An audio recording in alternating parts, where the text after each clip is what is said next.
Welcome to Barnstable Today. I'm Nick Cortez. And I'm Kevin Friel. We'd like to remind you right at the top that the meetings we cover are available on demand at the town's website. You can log on at www.town.barnstable.ma.us. A year ago at this time, a controversy was brewing regarding the Town Library Committee's decision to adopt a new funding formula to allocate the annual town appropriation to each of our village libraries. While favorable for most of the libraries, the new formula has led to substantial cuts at the Hyannis Library, with more to come over the next 2 years. Since then, questions have arisen as to whether inefficient management of the Hyannis Library has created the need to cut so much, or whether the funding formula was simply unfair. Earlier today, we talked with Town Manager John Klim on Barnstable This Morning about a recently completed independent audit of the library that has seemingly made the answers to those questions much clearer. What were the conclusions of that audit? Well, first and foremost, after a thorough review, and she spent a significant amount of time in the Hyannis Public Library talking to staff and talking to members of the Board of Trustees, but she also spent time talking to representatives of the other libraries in town and members of the Library Committee.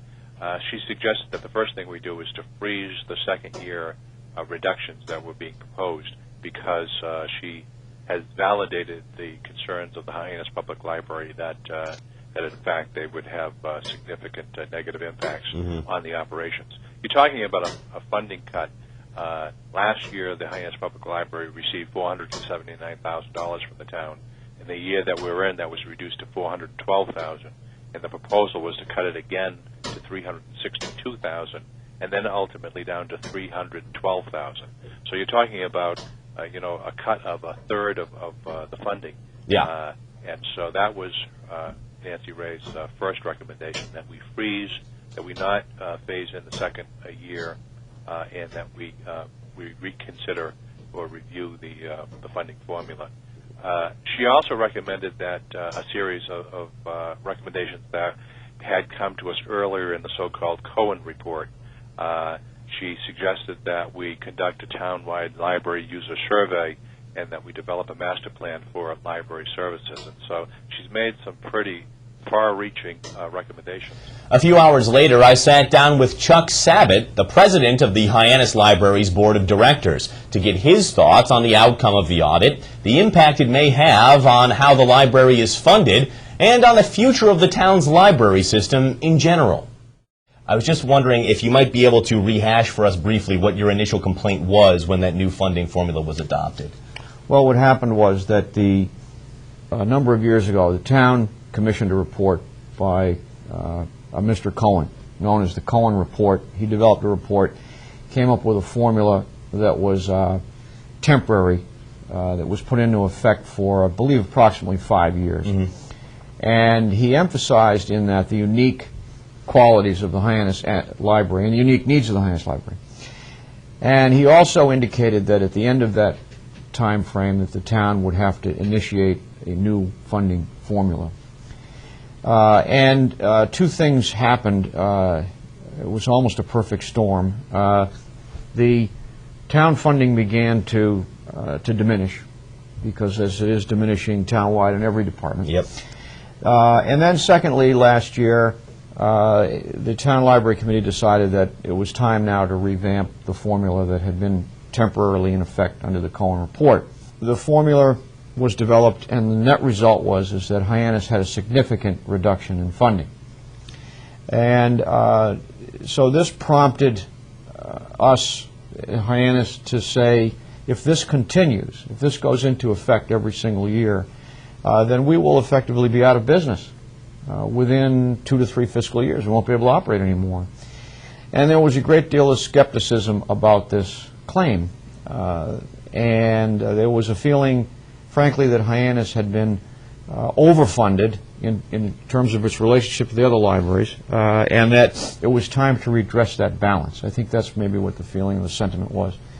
So that being said, Chuck, yeah. I'm wondering, that initial complaint that was put forth by the folks involved with the Hyannis Library as intimately as you are, do you feel like that was kind of falling on deaf ears, or people were sort of thumbing their noses at it in terms of the true seriousness of the situation?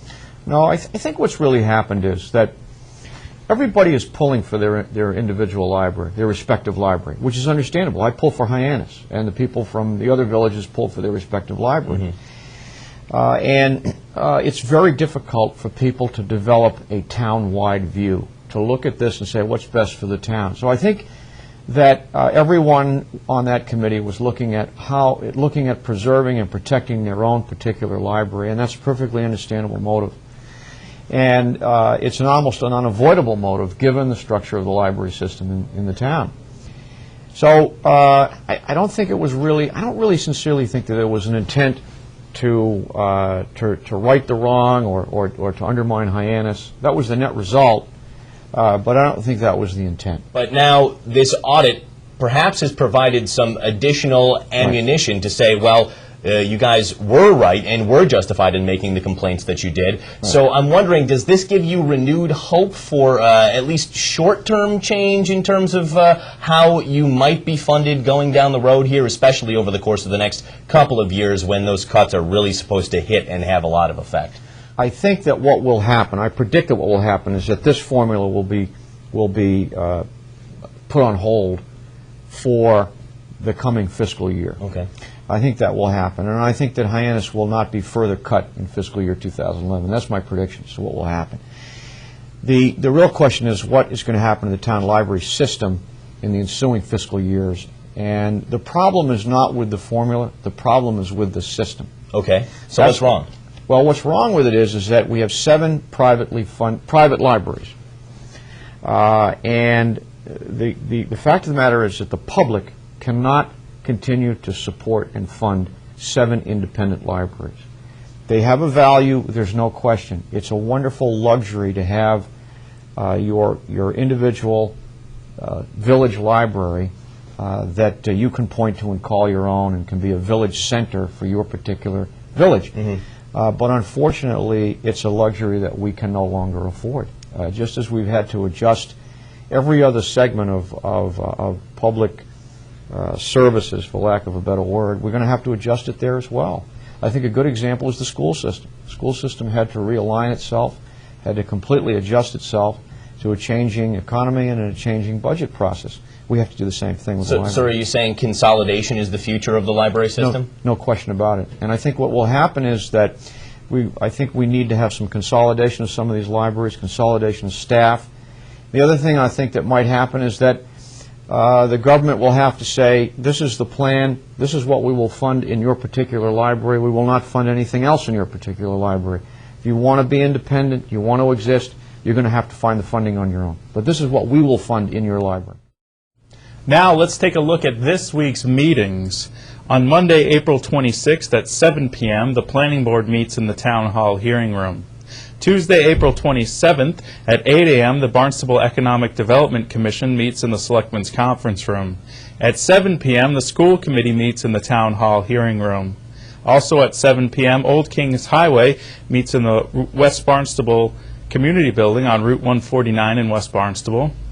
At 7 p.m., the Waterways Committee meets in the Selectmen's Conference Room. On Wednesday, April 28th at 6 p.m., the amnesty hearings meet in the Town Hall hearing room.